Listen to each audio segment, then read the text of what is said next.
எக்ஸல்ல ஒரு data set இருக்கு and அந்த டேட்டா செட்ல நமக்கு தேவையான குறிப்பிட்ட டேட்டாவை எக்ஸ்ட்ராக்ட் பண்ணி எடுக்கணும் அப்படிங்கிற பட்சத்தில் நாம லுக்அப் ஃபங்க்ஷன்ஸை யூஸ் பண்ணலாம். எக்ஸாம்பிளுக்கு இந்த டேட்டா செட்ல ஒரு சேல்ஸ் பர்சனோட டோட்டல் சேல்ஸ் என்ன அப்படிங்கிறத எக்ஸ்ட்ராக்ட் பண்ணி ஆகணும்.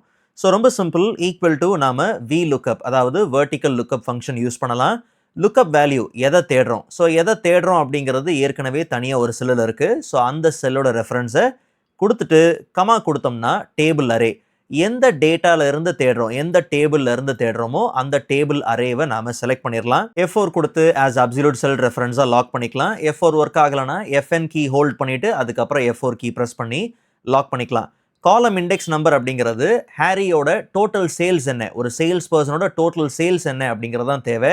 ஸோ அப்படின்னா நாம செலக்ட் பண்ணியிருக்கிற இந்த டேட்டா செட்ல சேல்ஸ், டோட்டல் சேல்ஸ் வேல்யூ எந்த காலம்ல இருக்குன்னா 5th காலம்ல இருக்கு. ஸோ அதனால 5 அப்படிங்கிறத கொடுத்துட்டு ரேஞ்ச் லுக்அப் அப்படிங்கிற ஆர்குமெண்ட்ல நமக்கு எக்ஸாக்ட் மேட்ச் தான் பார்த்தீங்கன்னா தேவை. ஸோ அதையும் நாம கொடுத்துட்டு ப்ராக்கெட்டை க்ளோஸ் பண்ணி என்டர் கொடுத்தோம்னா ஹாரியோட டோட்டல் சேல்ஸ் என்னன்னு வந்தாச்சு.